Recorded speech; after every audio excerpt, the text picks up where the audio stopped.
I'm totally blind, which means I have no sight at all, and I was diagnosed with bilateral retinoblastoma at 12 weeks old. The day after diagnosis, I rang up Vision Australia and burst into tears to the first person who answered the phone saying my baby's going to be blind, and they took over from there. They've been just wonderful with all sorts of services, from early childhood education services from when he was 3 months old. Also orientation and mobility, which he would have been lost without, especially when he went totally blind in his kinder year.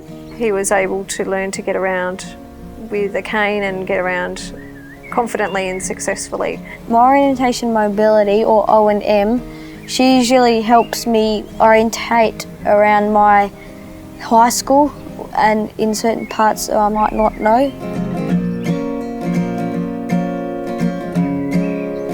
Vision Australia have helped me with my tactile viewing, I guess. It provides braille and tactile books. Vision Australia have helped Sam with technology throughout both preschool and leading up to school, and now throughout school. They have helped me learn how to use my Braille Note, which is like a small laptop for blind or visual impaired people, and so they have basically helped me learn how to do basic functions on that, including creating Word documents, reading books, searching the internet, sending and receiving emails.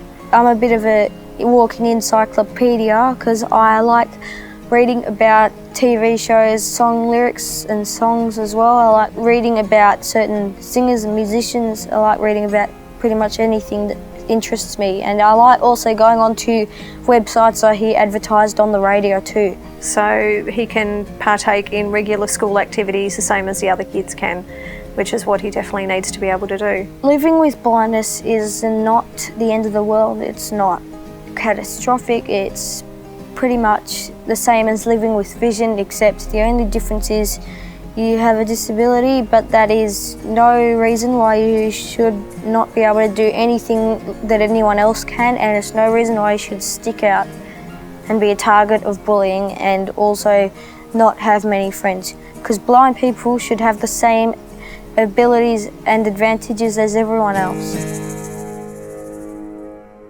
I realised I had sight difficulties about 20 years ago. I was at a hotel.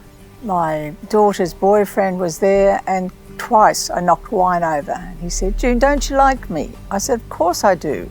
He said, "You've got problems with your sight. You don't see at the sides." And I said, "Who sees at the sides?" From that point, I went to see a specialist, and yes, I had a condition known as retinitis pigmentosa, and it's a narrowing of the field. I can see usually people's faces beautifully, from their eyebrow to, say, their chin, but I have to move my gaze all over the person to check them out completely, and I can handle that. I'm able to use my useful vision by looking at a photograph. In fact, I can cut my nails, do some very fine motor skills. Sometimes I have a problem with the general public not understanding RP, and that's understandable because once upon a time I didn't know about RP and what it involved. The only thing I find very disappointing is when I'm out and about using my white cane and in a relaxed state, sometimes I might want to look in a shop window to see something, and I can almost feel the surrounding public thinking, "Hey, she's got a cane, she's supposed to be blind, she's looking in a window." But in fairness, I may have done that once. So education or informative sessions is paramount as far as I'm concerned. Vision Australia helped me tremendously with all of the ideas that I was encountering, just simple things that I never thought about once, like wearing a large brim hat and glasses, because then I'm not subjected to branches hitting my head, and I also wear safety glasses when I'm pruning because I don't see the rose bush coming out. I also have thought of a little trick with my tools that I use, my little shovels and spades. I have this huge, long, colourful ribbon on the end of it so that when I'm piling leaves and things and pulling out weeds, it doesn't get lost. I can always find my ribbon and tug it towards me. Among the many things I've had difficulties with, it's been something as simple as Not being able to use my computer because of frustrations, I only need to contact Vision Australia and say, hi there, it's June, can you fit me in? Such and such, this is what I'm experiencing, and there's not a problem in the world. We'll send a technician out. That can be solved. We can adapt your computer to suit your needs. I was rather thrilled with this. An appointment was made, a very nice gentleman came out and adapted my computer so I can use it much more effectively. And I have this lovely big pointer, so I have no trouble with that. I love going to the theatre, but it was becoming so embarrassing. I'd go to sit on somebody's knee, and can you imagine trying to explain that? It became such a difficulty that I stopped going to the theatre. Even with the help of my friends, I felt I didn't want them to feel responsible for me. So I mentioned this to the O&M. She said, June, we can deal with this. I can get in touch with the theatre and see what he says. The theatre man or the manager was very obliging.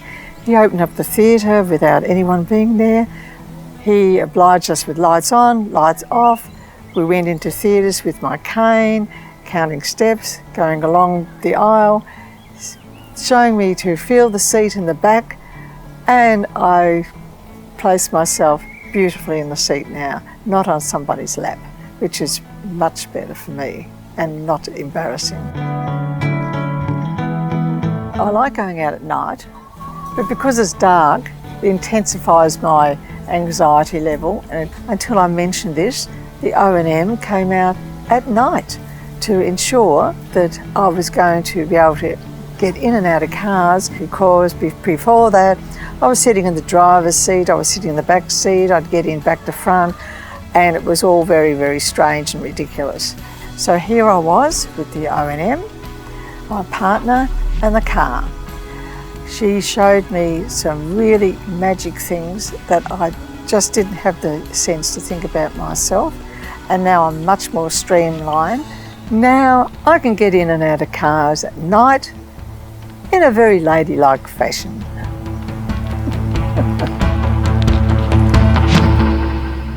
I've been involved with Vision Australia for the last 30 years since I've been diagnosed with RP. I've lost 98% of my sight, which I only now can just detect light. At the age of 12 till I probably was about 30, it was very minor, just short-sighted, and I was getting more tunnel vision. It deteriorated really, really quickly, which now I've only got no sight at all, only seen between during the day and dark at night. I've been dog washing for about 10 years, probably one of the longest jobs I had since I lost my sight. I've had customers come in and have asked me, is that man blind? And when I turn around and say, yes, he is, they go, I would never have thought so. They've said, for 6 months or 12 months or 2 years, I've been coming in here, watching that man work, and never thought that he was unsighted, because he doesn't act unsighted. It's almost being born again when you lose your sight, so you got to start it all fresh. If you're sort of down in the dumps a little bit, you can speak to a case manager. You tell them what you need to be done around the house. With your stove, so where high, medium or low, so they put dots around the button. But without them, I probably wouldn't have gone this far, I suppose, and that's the honest truth. Well, Leon is my black Labrador. He's just about turning 9. When he's walking and taking me around, he's just a guide dog. But when I bring him back home, I take the harness off, and he's just like a normal dog. Leon just changed things for him. It gave him independence. He was able to get around, he was able to catch the train. Before that, I'd go down and pick him up from home and do a lot more hands-on sort of stuff. But once he got Leon, he got his independence and was able to function basically as anyone else did. One time we're at a park, I was behind a kid. He was eating, it could have been a hamburger. As I walked past him, he snatched that out of his hand. Also, that's actually happened at a supermarket where a little girl had one of those ice cream cones. So I was walking past and Leon's head high. The girl sort of had it sort of sticking out a little bit, and he just walks past and just takes the top of it, and which is quite good. But I had to apologise to the lady.